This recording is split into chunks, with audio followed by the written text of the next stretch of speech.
հայտնվեց որպես Գրիգոր Տեր-Հովհաննիսյան։ Բայց պատմությունը նրան հիշեց որպես մոռացան, մի մարդ, ով խոսում էր հայ ազգի Նա անունից։ ապրել է հայ հասարակության ցնցումների տարիներին, պատերազմներ, բռնություններ, կրոնական բախումներ,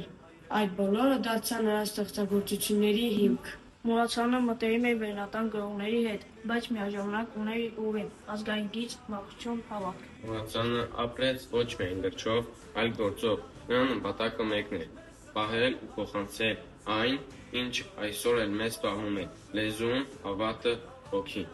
Մուրացյանը Գրիգոր Տեր-Հովհաննիսյանը ծնվել է 1854 թվականին դեկտեմբերի 13-ին Լեռնային Ղարաբաղի Շուշի քաղաքում։ Հայրը հողագործ էր, ուներ մի շարք ձիրքեր, որոնցից երկուսը եղել են բանաստեղծելը և երգելը։ Մուրացյանը նախնական կրթությունը ստացել է Լեռնային Ղարաբաղի մասնավոր դպրոցներից մեկում, այնտեղ սովորել է 3 տարի։ Նրա հայրը և մայրը շատ մեծ ուշադրություն էին դարձնում որդու ուսմանը։ Մեծ դժբախտություն է հասնում Մուրացյանի ընտանիքին։ Հայրը մահանում է, և Մուրացյանը իր ուսումը կիսատ է թողնում։ Մայրը ամեն ինչ փորձում է անել, որպեսզի իր որդին շարունակի ուսումը, և Մուրացյանը ընդունվում է Լեռնային Ղարաբաղի հոգևոր և մասնավոր դպրոցներից մեկում սովորելու, որտեղ ուսման վարձը ավելի մատչելի է։ Մուրացյանը այնտեղ սովորում է մի շարք առարկաներ և լեզուներ՝ ֆրանսերեն, անգլերեն, ռուսերեն, պատմություն, հայոց լեզու և մատենագրություն։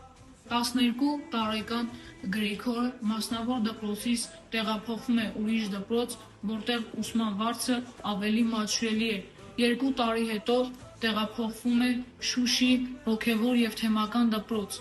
ուսանում է այնտեղ 6 տարի։ Այստեղ Գրիգորը ստանում է լուրջ կրթություն, սովորում է հայոց լեզու, հայոց պատմություն, աշխարհագրություն, ֆրանսերեն և ռուսերեն։ 1877 թվականին ապագա գրողը շրջագայում է Սյունիքում և Արցախում, ծանոթանում պատմական հողակապ հուշարձանների, հայկական քաղաքների ու ամրոցների ավերակներին,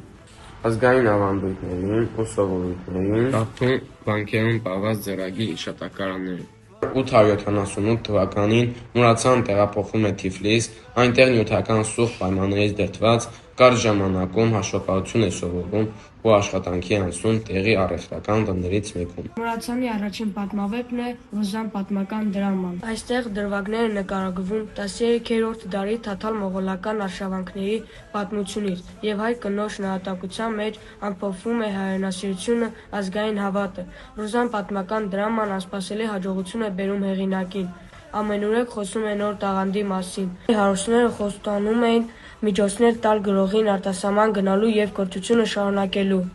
Սակայն խոստումները շուտով մոռացվում են, և Մուրացյանը մինչև կյանքի վերջ ստիպված է լինում հաշվապահի պաշտոնը համատեղել գրականության գրական աշխատանքի հետ։ Կենսագրական այդ դառը փաստից նա գրում է հասարակած որդեգիր ազդեցիկ պատմվածք։ 1889 թվականին «Նոր դար» լրագրում տպագրվում է խորհրդավոր միազնուի վիպակը։ Լույս են տեսնում Նոյի ագռավը պատմվածքը և Առաքյալը վիպակը։ Իրականության մեջ չգտնելով իր իդեալները, Մուրացյանը հայացք ուղղում է դեպի պատմական անցյալ։ Մարզպետունի վեպը նրա ռոմանտիկական պատմափիլիսոփայական համապարփակ մարմնավորումն է։ Արտացոլելով 10-րդ դար Բագրատների հայկական թագավորության շրջանի իրադարձությունները, Մուրացյանը ցույց է տալիս ազգական երջանկության և պատկանության ողբերգական ներարկությունը հաշվոտ երկար թագավորի կերպարում։ Ըստ Մուրացյանի, թագավորը, այսինքն պատմական անհատը, իրավունք չունի ազատ լինելու, իսկ ազատ անհատը թագավոր։ Անդրեաս Երեց վեպը լույս է տեսել 1897 թվականին։ Անդրեաս Երեց պատմավեպի սյուժեն վերցված է Հայաստանում 17-րդ դարի սկզբի պարսկական տիրապետության շրջանի իրադարձություններից։ Պատկերում է Ագուլիսի դպրոցի վերակացու Անդրեաս Երեցի նահատակությունը հանուն հայրենիքի և հայադավան եկեղեցու։ 1896 թվականին արձագանքում տպագրվում է Գևորգ Մարզպետունի վեպը։ Վեպում պայքար կա, հայրենասիրություն, հավատարմություն։ Գևորգ Մարզպետունին հերոս է, ով չի մարտնչում փառքի համար, այլ երկրի։ Մուրացյանը նրան դարձրել է գաղափարական մարդ, պատրաստ զոհվելու, բայց երբեք չուրանալու։ Այս վեպը հիշեցնում է, որ անգամ երբ թշնամին ուժեղ է, հայ զինվորի մեջ կարող է բնակվել ողջ ազգի ոգին։ Մարզպետունի կերպարը խիզախ, ազնիվ ու հավատով լի, այսօր էլ մնում է օրինակ մեզ համար։ Մամիկոնյանները Մուրացյանը պատմում է հայ իշխանական տոհմի մասին, ում պատիվը արժեք էր ամեն ինչից վեր։ Նրանց մի մասը ընկնում է, մոռանալով ով է, իսկ մյուս մասը պայքարում է, նույնիսկ անզոր վիճակում։ Մամիկոնյանները մեզ հիշեցնում են. արժեքներ ունեցող մարդը երբեք լիովին չի պարտվում։ Մուրացյանը ցույց է տալիս, որ պատմությունը միայն անցյալ չէ։ Այն կենդանի օրինակ է, ինչպես ապրենք այսօր։ Երբ պահում ենք մեր ազգի պատիվը, մենք ինքներս ենք դառնում նոր Մամիկոնյաններ։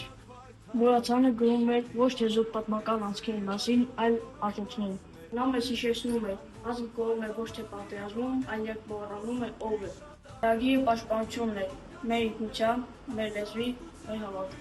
Նա գրել է. «Ես անցյալը չէի հիշեցնում, ես ապագան էի պահում»։ Մենք կարդում ենք Մուրացյանին ոչ թե միայն իմանալու, այլ զգալու համար, որ հասկանանք, երբ խոսքը մնում է երկաթի պես ամուր, հայրենիքն ապրում է։